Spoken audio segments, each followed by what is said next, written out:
Hello, beloved. Sorry, I've just managed to completely knock this off. It's perched just as I was beginning.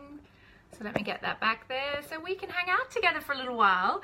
And I get to tell you about my, well, we're going to call it the 12 Days of Christmas Present. Today's Book Club Tuesday in the group. And what I really want to do is let you know about a brand new ebook, a guidebook that I have written in quite a hurry of, well, I guess we'd call it a download in our spiritual circles, where I just absolutely was consumed by this idea of gloriousness and our lack of understanding that our true nature is glorious, and our true nature is what we are all capable of living right now, regardless of the external circumstances. So we're not having to wait for anything. We don't have to wait for anything to change in order to occupy our gloriousness.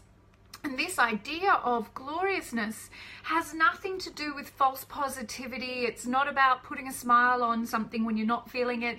It's not about, having the external trinkets and things that will make you look like that you've got your shit all together. The idea of gloriousness is to own our truth. And our truth is that we are God.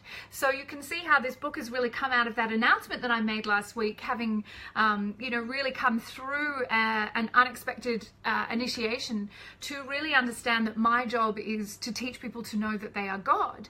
And the reason that's my job is because that's what I need. And we are always our own medicine. So if you are wondering what your purpose is always the thing that you also need the most of. So in that birthing of this I teach people to know that they are God, this idea of glory and gloriousness have just been surrounding me. And it actually began back on the Gold Coast at one of the third level priestess trainings, and the Macklemore song Glorious had just come out, and I think we were all feeling it. But it was just this word in my head, and it was like, what is it? What are we talking about when we are inhabiting our glory or our gloriousness? And what I came to understand is that our glory is the knowing, the truth that we are God. So it isn't about a temporary state of being. This is about power. And it is being unafraid of our power. And it is being unafraid to honor what we truly are, which is not victims of circumstances that we cannot transform because other people have said something to us or done something to us or behaved in a particular kind of way, and therefore we are victims to their behavior or their actions. Regardless of what is happening at the external level, gloriousness is an internal state. It's a state of being that transcends the dream. And I think probably one of the best ways for me to announce what's happening and to share this with you is basically to let you know that, yeah, I've written a book about it. It's an ebook. It's a short book. It's only about 4,000 words. You can read it in a lunchtime, but it's the beginning of a bigger book, and I wanted to share it with you straight away. So we have, with my amazing web person, marketing guru, genius, Robin Kyberd, very quickly created a way for you to get your hands on this. And it is called You Were Made to Be Glorious, a guide to knowing the infinite is within you. And so I am just really, really excited about being able to share this and not having to wait for a really long time. I feel like this is knowledge and information and experience that we can all do with now, because it is only when we reject what we truly are that we cause our own suffering. So when we defend our weakness, when we defend our smallness, when we defend our littleness, we create the conditions of suffering. And when we become willing to admit to ourselves what we truly are, yes, we will have to put down our victimhood. We will have to put down all our shadow archetypes. Caroline May says the shadow archetypes like the trunk at the bottom of the tree. And until we meet those archetypes at the shadow level, at the trunk of the tree, we can't flourish into those upper branches. So we do have to put down our child or our victim or our saboteur or our prostitute. in order to be willing to meet our own gloriousness. And that requires a level of self-discipline and a level of resilience and commitment to a single point of focus. And I really wanted to share with you what I believe is the way, or the phases of meeting our own gloriousness. So how about I read a little bit for you? It is Book Club Tuesday after all. And after I have done this live post, of course, I'll be sharing the link so you can go and download your own copy of it and read it. But there's nothing lovelier than an audio book, as far as I know. Everyone seems to be desperately waiting for Spiritually Fierce to come out in audio. I guarantee one day I'll have some time. But I'm going to read you a little bit of this now so you can get a sense of what I'm talking about when I'm inviting you and me and all of us to meet our own gloriousness, that this is not a fleeting or temporary thing. It's got nothing to do with the stuff you buy or the clothes you wear or how you present yourself to the world. It is the unequivocal commitment to knowing yourself as God and to be willing to own your own power, even when it would be easier to stay in your victimhood. So I'm going to begin with a quote from A Course in Miracles, because of course this has informed so much of my understanding of what gloriousness is. Is it sacrifice to leave littleness behind?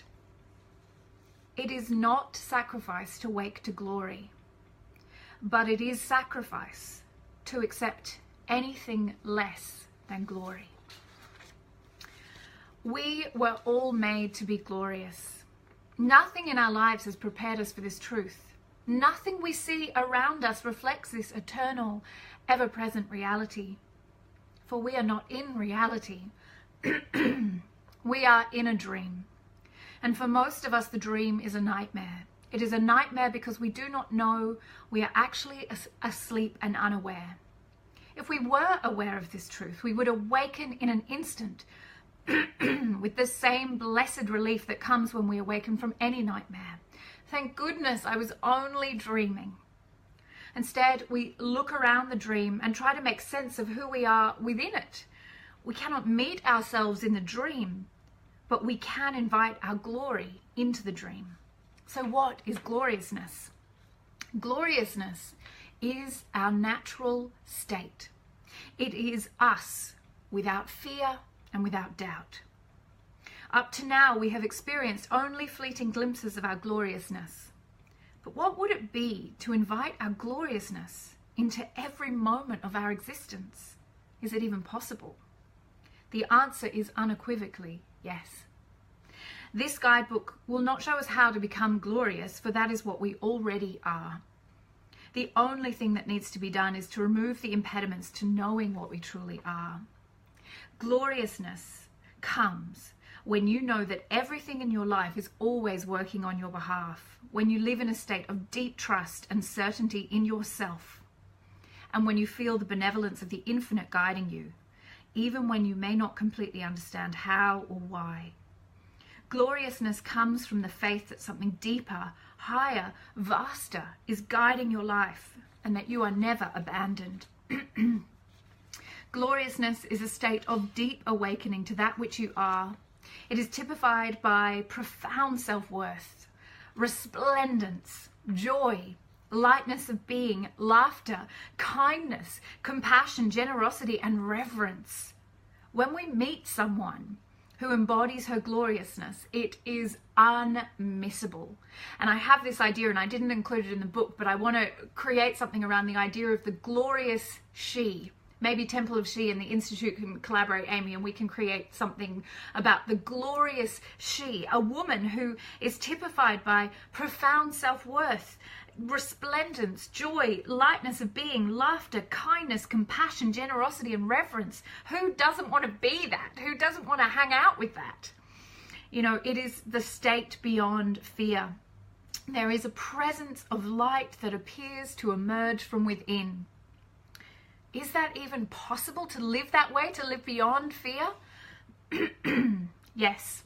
But be clear here, it is not the absence of fear. Fear will rise as long as you're in a body on this earth, because remember, we're in a dream. The choice to live beyond fear is the state of gloriousness, in which you can choose to meet your fear with curiosity and light-heartedness. You do not fear fear because you know your guiltlessness. Guiltlessness is a precondition of gloriousness. Gloriousness equals guiltlessness equals gloriousness. Let's look at this more closely. And that's where I'm going to leave you, my dear ones, because I want to give you an opportunity to read some of this for yourself. So besides having just created a new collaboration with Amy, this has been an incredible opportunity for me to kind of read this out loud. Literally, this just poured out of me. I had a flight back from Perth recently, which is like 3.5 hours, and I wrote 3,500 words in 3.5 hours. And what the rest of the guidebook does is it takes you through this. Well, what is it that prevents our gloriousness? We've heard a little bit about that. It's fear and all its manifestations, which include, particularly for women, low self-worth and anything or anywhere where we are pretending that we are not God. So there's a whole thing on, well, what is God? Because of course, you know, if you've got ideas about God or you feel uncomfortable about God, that might trigger things for you. But I'm going to talk you around. I'm going to convince you not to worry about that. Then I talk about the stages of glory awakening in you. And that's really exciting because there is a process to becoming glorious. And when we understand what those processes are, those stages are, we can be much more understanding of where we are. So you can look at this as a map and go, okay, well, I'm here and I can see that some days I'm there and I really want to get to there. So I'm going to leave you with one more quote that comes from Russell Brand, who is such a, you know, thought leader and such an amazing change agent and force for good in the world. And he has this to say about glory. It's difficult to believe in yourself because the idea of self is an artificial construct. Yes, you are in fact part of the glorious oneness of the universe. Everything beautiful in the world is within you. And that quote from Russell Brand is just absolutely just clarifies everything that this book is sharing and saying. It is only while we think of ourselves as separate individual identities walking around in a separate individualized world that we suffer. And when we overcome that faulty belief, when we inhabit our true nature, which is oneness, which is unified, which is God, when we begin to honor that, even if at the moment you're just like having to fake that idea, you're just having to practice that idea, even if you cannot even begin to wrap your head around that idea, the moment that you do, the moment that you become willing to overcome yourself as a personality, as a self at all, you will inherit heaven on earth. It cannot be any other way.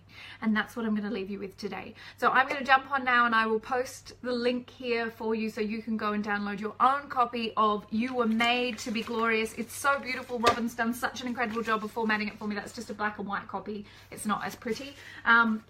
But I'm going to do that right now, and I hope you all read it. And please come back here. You can use the hashtag Book Club Tuesday if you read it today, or you can use the hashtag You Were Made to Be Glorious. So if you would like to share your thoughts on these, your ideas, and ways in which you might be able to enact your own gloriousness, I would love to start a conversation around this. Mwah! Have a beautiful day.